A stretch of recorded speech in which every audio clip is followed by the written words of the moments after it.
Bonjour, bonsoir, amis Kainos Info. C'est un plaisir pour nous entrer la caille, pour nous porter toute information qui fait actualité dans le pays d'Haïti. Eh bien, hier, jeudi 22 décembre 2022, il y a plusieurs soldats, plusieurs jeunes qui prennent formation dans le militaire arrivés gradés en présence, cérémonie ça a été déroulée en présence de PM Ariel Henry, ministre de Défense et plusieurs regardés dans la police nationale. De l'autre côté, même conseil ONU pas autorisé de aucun trouble pour venir aider le pays d'Haïti. Pour modèle, cette figure emblématique ayant organisé le premier soulèvement général des esclaves et du Boukman, tout en réclamant les droits fondamentaux de l'homme noir, a plaidé pour un développement équilibré du territoire en faveur des travailleurs et non en faveur des exploitants. Duty Boukman, plus connu sous le nom de Boukman, fut le précurseur de l'armée indigène.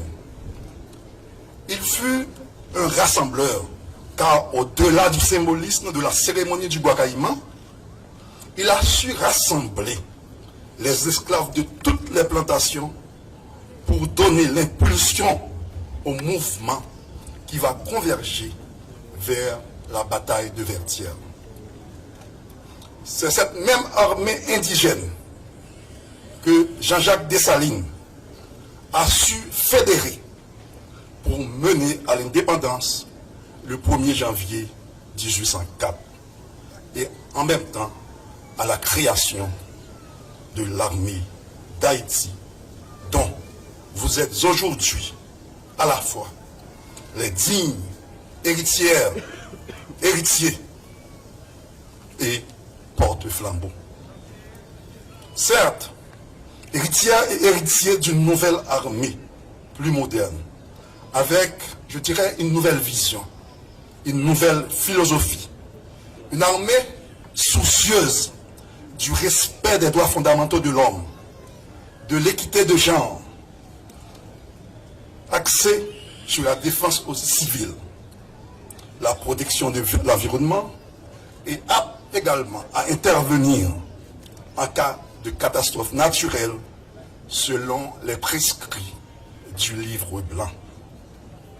En effet, le livre blanc sur la sécurité et la défense nationale pour le développement économique et durable d'Haïti donne aux forces armées la mission de contribuer notamment au développement durable du pays. L'armée sera appelée à conduire des projets pilotes dans divers domaines et à vulgariser les résultats. Dans cette perspective, le ministère de la Défense démontre sa ferme volonté à poursuivre avec détermination la modernisation et la professionnalisation des forces armées d'Haïti. Le décret du 26 octobre 2015 portant organisation et fonctionnement du ministère de la Défense donne à cette entité les provisions nécessaires pour déterminer les grandes lignes de la politique de défense du territoire national. Depuis la remobilisation des forces armées d'Haïti, le ministère de la Défense entreprend des initiatives en vue de renforcer les structures de l'armée afin de la rendre plus efficace. En ces temps de crise sécuritaire aiguë, Haïti a plus que jamais besoin de son armée comme composante de la force publique de sécurité pour relever les immenses défis de sécurité auxquels le pays est confronté. À l'heure actuelle, résoudre la question sécuritaire est l'objectif premier du Premier ministre Ariel Henry et du gouvernement haïtien. Pour ce faire, il faut absolument reprendre le contrôle de chaque pouce du territoire et les frontières terrestres, maritimes et aériennes. Il est urgent d'éradiquer la contrebande et les trafics illicites à nos frontières. Il est impératif de mettre hors d'état de nuire les criminels qui perturbent l'ordre public et compromettent la souveraineté de l'État.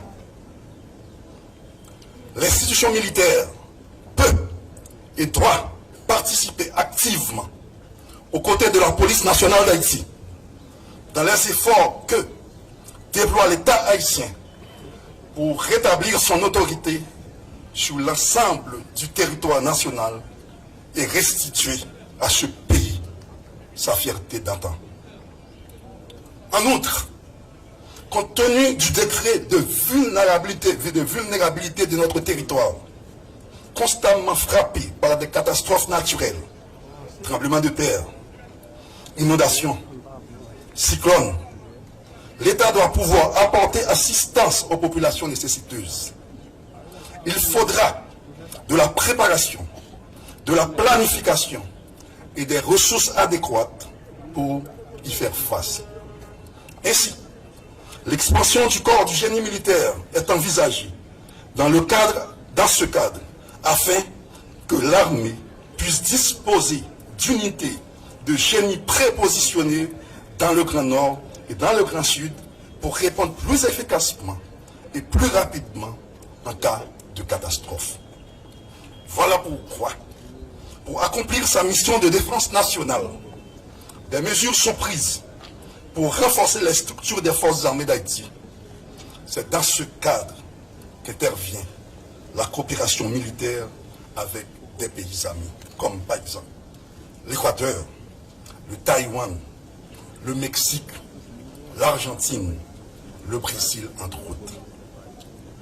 Aujourd'hui, le ministère de la Défense et les forces armées d'Haïti procède à la graduation d'une classe de plus de 400 nouveaux soldats qui rejoindront le corps du génie, la section agricole, l'unité de garde nationale et les autres services techniques et administratifs des forces armées d'Haïti.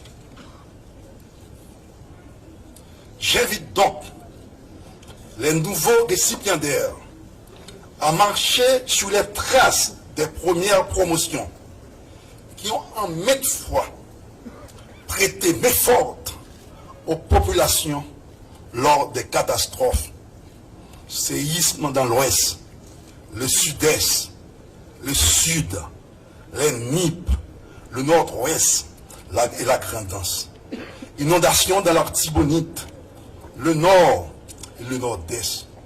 On les retrouve aussi dans la réfection et la réhabilitation des routes secondaires et vicinales dans les départements de l'Artibonite, du nord-ouest, de l'ouest, principalement le tronçon Cornillon-Grandbois, tout en apportant le soutien aux collectivités territoriales dans les travaux d'assainissement, de curage des ravins et des canaux d'irrigation.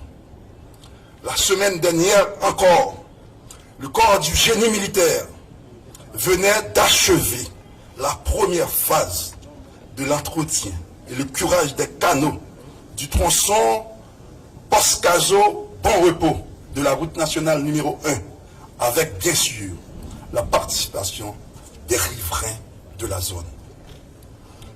Je ne manquerai pas non plus de vous inviter, chers récipiendaires, à emboîter le pas de vos aînés dans des missions souvent difficiles et délicates qu'ils ont accomplies notamment en apportant le soutien à la police nationale d'Haïti pour sécuriser certaines artères en vue de faciliter le déplacement des convois de véhicules de transport de produits stratégiques pour le fonctionnement du pays et la survie de la population. Ces militaires du corps du génie et la police nationale d'Haïti ont réussi à libérer le carburant après plus de 17 opérations effectuées au terminal de Vareux. Au moment où je vous parle là maintenant, nos militaires du corps du génie sont à pied d'œuvre en support à la police nationale quelque part à Port-au-Prince. D'entre Dieu, je veux prendre le soin, au nom des forces armées d'Haïti et du ministère de la Défense, de remercier le Premier ministre ainsi que son directeur de cabinet pour leur encouragement, leur support indéfectible à la mise sur place de cette deuxième promotion et renforcement également des structures du corps du génie. Mes remerciements vont également aux experts militaires mexicains qui ont contribué à la formation des instructeurs, dont certains ont participé à la formation de cette promotion d'Uti Boukman. J'ai demandé aux représentants du Mexique en Haïti de leur transmettre mes remerciements et d'adjoindre le général Luis Crescencio Sandoval González, le secrétaire à la défense du Mexique, ainsi que le gouvernement fédéral mexicain, qui n'ont jamais marchandé leurs efforts pour renforcer la coopération avec le ministère haïtien de la Défense. Je ne saurais terminer sans féliciter les responsables de la base Anacaona, le commandant de la base, le commandant des recrues, et ceux du corps d'aviation, qui se sont défoncés pour fournir une prestation de qualité, malgré d'innombrables difficultés.